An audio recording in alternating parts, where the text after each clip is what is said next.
Rapaziada, 19 anos depois, e quem diria, né? Um filme que eu achava meia boca, melhorou e melhorou demais. E eu acho que eu deveria agradecer aí ao James Gunn por isso. Será mesmo que Superman no Retorno de 2006 é realmente tudo isso? Ou eu me empolguei demais porque vi um filme muito ruim antes, hein? Então, bora conversar com isso, falar e reanalisar o filme, ver o que funciona, o que não funciona, se ficou datado, se não ficou, enfim. Então, acompanha aí, fica comigo no vídeo de hoje, porque a gente está no Revivendo.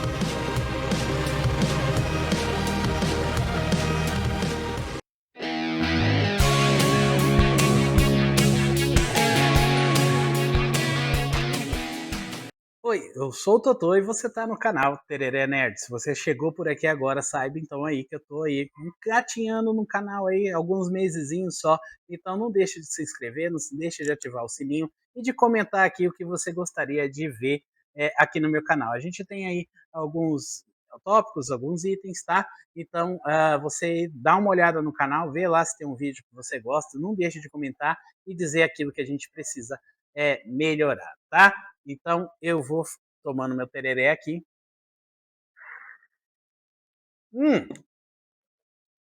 Faz aí, não custa nada. Eu falo daqui, vocês fazem o Pix daí. Então, bora pro vídeo.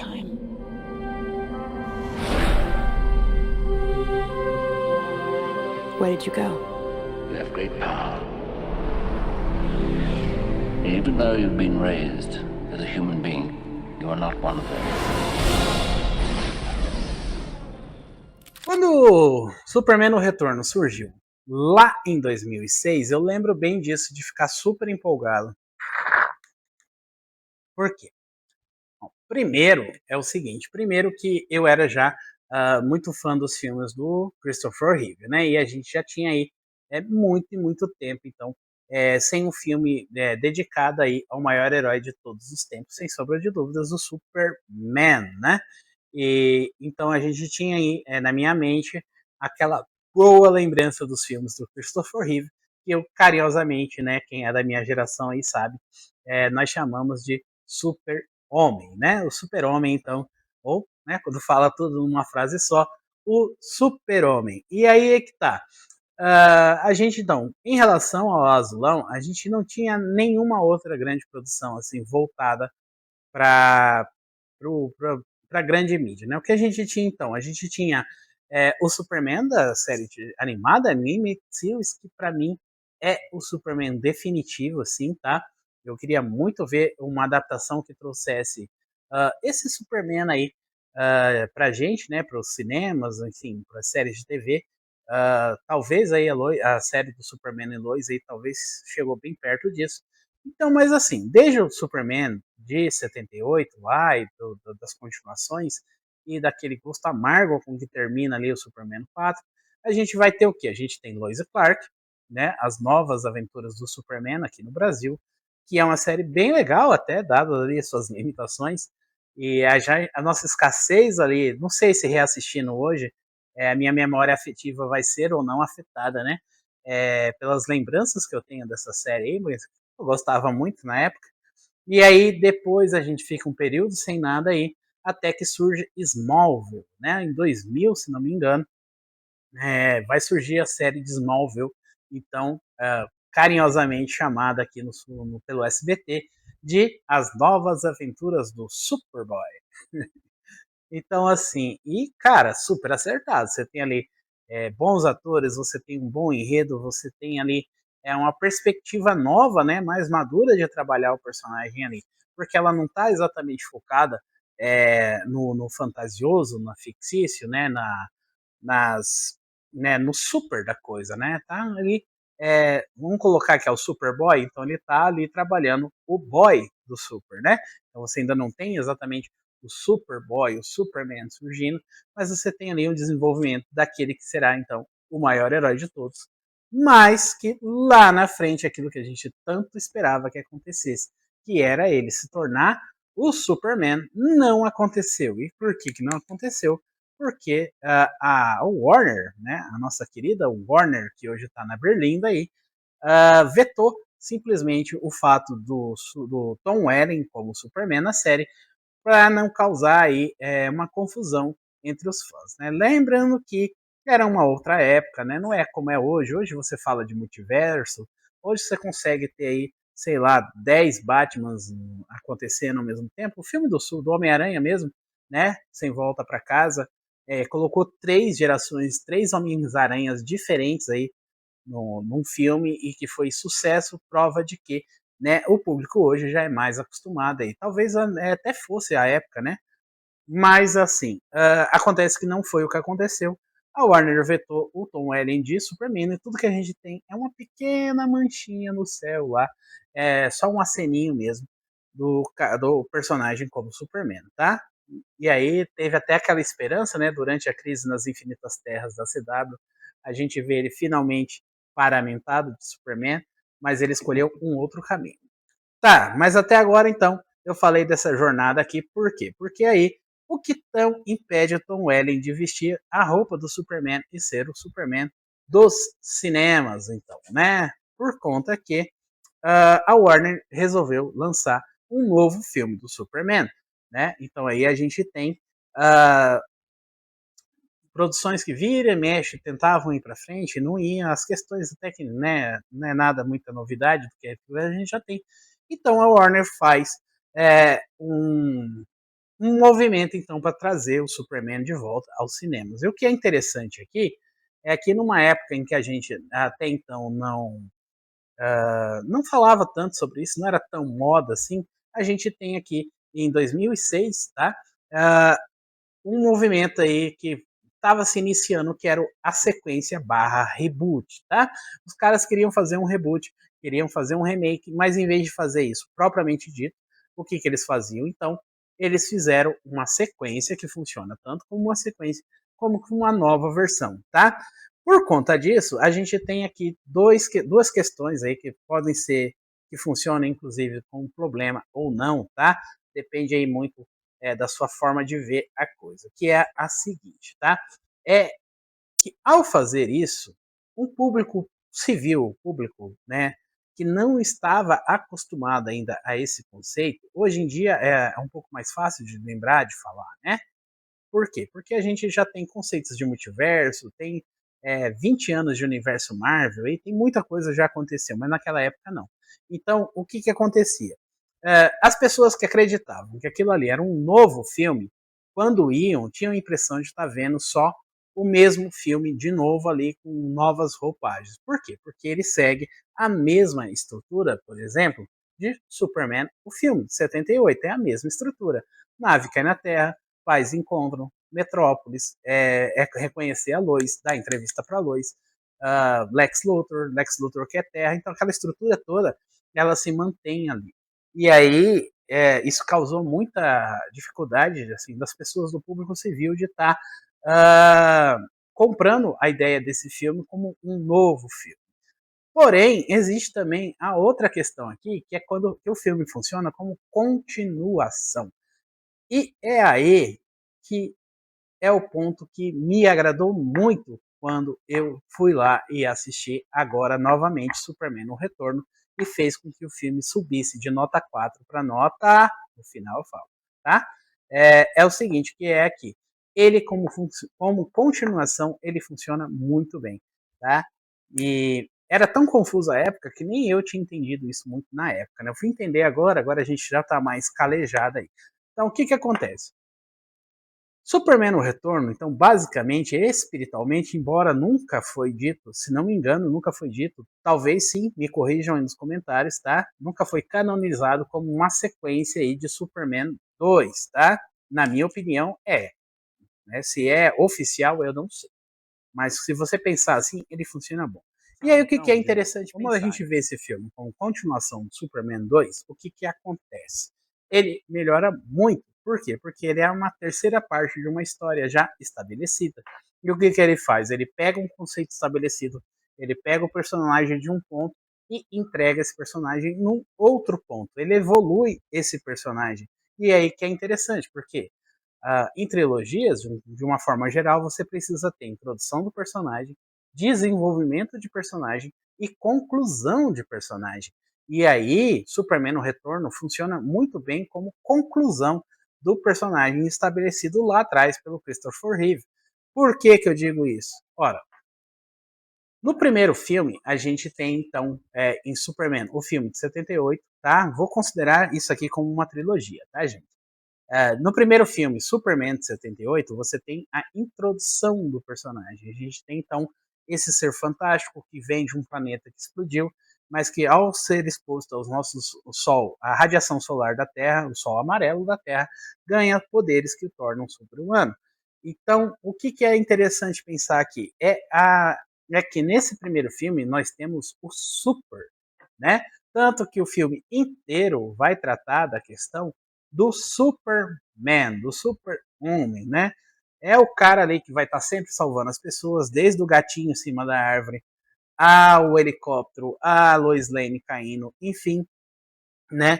E que vai ter aí como ápice da sua grandiosidade, da sua super força, da sua super habilidade, ele vai então voltar no tempo, né? Não vamos se apegar a detalhes aqui, tá?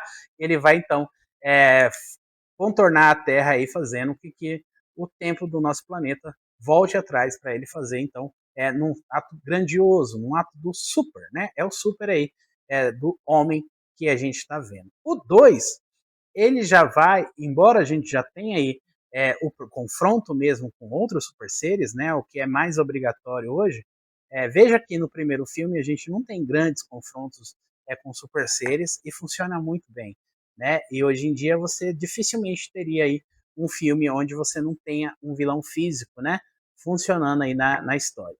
Mas assim, aí no 2 a gente tem o homem sendo tratado, tá? Por que, que a gente tem o homem sendo tratado? Porque aqui então é o Clark Kent, é o homem, é a humanidade que vai falar mais alto. Tanto que é o que vai fazer com que o Superman abra mão dos seus poderes para viver ao lado da mulher que ama, que é o mesmo caminho do Superman do Tom Welling lá em Smallville, se você seguiu as séries da CW. Então, você tem o primeiro filme tratando o super, o segundo filme tratando o homem, e o terceiro filme trata finalmente do super-homem. Por quê? Porque é neste terceiro filme, em Superman O Retorno, que você tem, então, o Superman equilibrado nas suas duas facetas aí da forma mais competente possível, tá? E por que, que eu digo isso? Primeiro, porque ele já chega de uma conclusão para sua história. Ele sabe da sua história com Krypton, ele sabe que existia um Krypton, ele vai até lá e não encontra mais. Realmente, ó, eu sou aí, talvez, realmente o último filho de Krypton, né? E aí você tem uma coisa muito interessante, né? Se você pegar o filme Supergirl, que é canonizado lá no Flash, se é que aquilo lá vale alguma coisa, você vê que ela e o Superman do Christopher Reeve fazem parte do mesmo universo. Porém, lá no filme dela, o Superman justamente saiu em busca de vestígios de Krypton, descobrir se ainda existia uma Krypton, né? E como é que elas casam bem essa informação, embora que no retorno não tenha nenhuma menção, citação à existência dessa Supergirl. Lembrando que o Jimmy Olsen faz parte daquele filme lá, e aqui ele não diz nada, né? Então, pode ser que tenha esquecido. Detalhes que não fazem mais diferença hoje, 20 anos depois.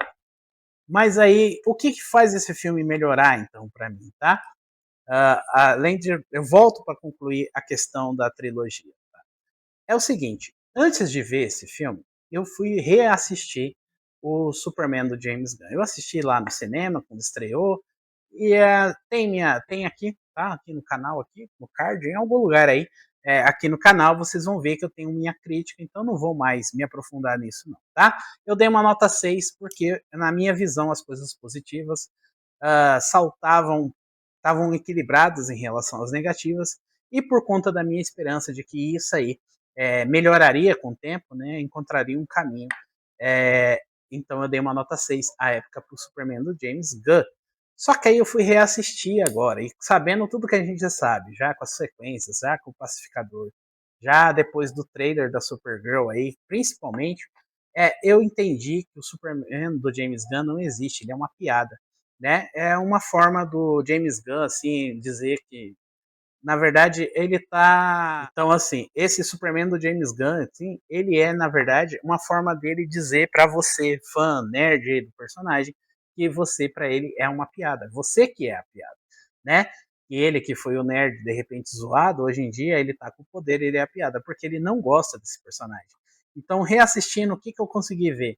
O Superman tá praticamente deitado o filme inteiro. Toda vez que ele aparece, ou ele tá caído, ou ele tá apanhando, ou ele tá sendo salvo por alguém. Ele não tem uma cena épica, ele não tem destaque, ele é praticamente um figurante ali. Até o Senhor Incrível tem uma cena mais épica, ainda embora eu não goste, em relação ao personagem que leva o título do filme. E aí, o que, que me confirmou, então, que o James Gunn está apenas tirando onda com a nossa cara, né? Ele não gosta do funk tradicional, do funk clássico. Vou usar aqui a palavra, tá? Ele não gosta do funk que é nerdola, tá? Você, nerdola, o James Gunn te odeia. E o filme de Superman tá aí para provar isso, tá? É por isso que ele pega um personagem que é para ser o norte, o topo, e destrói esse personagem, tá? Para você ter uma ideia, vou fazer uma comparação aqui. O Capitão América do Steve Rogers no UCM é o que o Superman deveria ser na DC. Por quê? Porque a gente tem um personagem clássico, um personagem nos moldes antigos, mas que quando é herói, bate a banca e é respeitado, e ele é o norte, tá? O Superman devia ser isso, o James Gunn cagou para isso. E a confirmação é aquele trailer da Supergirl, que é a primeira cena, o Krypto, que é o grande herói do filme do Superman, vai lá e mija na cara do personagem. Então, assim, tipo assim, não esperem nada do próximo filme do Superman. Eu acho que ele vai tornar ainda pior, porque provavelmente com a compra da Warner aí, ele sabe que ele vai rodar, né? Mas enfim. E aí, eu assisti com meu filho aqui. Aí eu pensei o seguinte, falei, cara, esse aqui vai ser o Superman do meu filho, da geração dele, não pode. Aí eu, em vez de eu ir lá no do Christopher Reeve, eu resolvi reassistir o Superman no Retorno. E aí o filme melhora e melhora demais, tá? Eu não gostava da atuação da mina lá que faz a Lois Lane, e eu gostei demais, assim, cada vez que ela aparece, ela me apareceu com mais destaque, com mais posição. Eu gosto da Lois dela. As cenas de ação ali, que são poucas, diga-se de passagem, mas toda vez que o Superman aparece para resolver uma questão, ele aparece fazendo uma coisa super, né? Ele realmente é grandioso. E o Lex Luthor do Kevin Spacey conversa diretamente com o Lex Luthor do esqueci o nome dele. Põe aí nos comentários. Já está acostumado, né? Eu e os nomes não formamos par. Então, Gene Hackman. Olha, não deu nem tempo. Então, assim, quando você entende que é uma continuação, você vê que a essência de cada personagem, da Lois, do Perry, do Jimmy, do Clark e do Superman, estão todas trazidas aqui de volta. Então, quando a gente tem o Superman, a gente tem o Superman. Por quê? O cara me pega numa cena épica, extremamente épica, uma ilha criada de kryptonita crescendo o tempo todo, do tamanho de um asteroide praticamente, e erga esse troço no peito e remessa no espaço. Então, assim, você vê que a gente tem então um ato de grandeza, um ato de grandiosidade aí para um personagem que tem que ser grandioso, tem que ter cenas épicas, tem que fazer um sacrifício que vai além. E é isso, então, que o Superman do Brandon Routh faz muito bem. Tem seus feitos? Tem, né? O Brandon Routh não é um grande ator, a mina lá até que faz um papel competente, mas também escorrega. Você tem aí umas falhas de direção aqui e acolá, tá? Mas assim, ele é mesmo mais lento, mais arrastado, é mais contemplativo. Por quê? Porque quando você vê ele como trilogia, ele encerra grandemente a trilogia do Christopher Reeve. O primeiro filme sobre o Super, o segundo filme sobre o Homem e o terceiro filme sobre o Super-Homem. Ele sabe quem ele sabe quem o Clark é, ele sabe seu papel como salvador do mundo e ele sabe o sacrifício que precisa fazer, inclusive quando a evolução do personagem continua, ela vai além, porque você tem então na figura do filho do Superman um novo passo, um novo estágio na vida desse personagem. Então eu acho que como trilogia Superman no Retorno melhora muito e reassistindo ele, principalmente depois dessa cagada aí que o James Gunn fez, ele melhora ainda mais. Então, hoje, para mim, Superman no Retorno leva uma nota 7,5 tranquilamente. Assim. Melhorou muito em relação à visão que eu tinha desse filme. Agora que eu entendo ele como continuação, ele melhora ainda mais. Então, quando você vê o que James Gunn fez com esse personagem, a gente vê aqui que o mesmo um Superman considerado aí um dos mais fracos produzidos até hoje, fica grandioso quando você respeita o personagem que você tem e você trabalha ele do jeito que tem que ser trabalhado. Concorda comigo, discorda comigo, acha que eu falei bobagem, para você continua muito ruim? Não tem problema, comenta aí, diz o que você achou e principalmente faz esse desafio aí que eu vou te deixar. Assiste o James Gunn, do James Gunn, e assiste Superman no Retorno na sequência e vamos ver se a sua opinião sobre esse filme se mantém. Eu duvido que se mantenha, tá?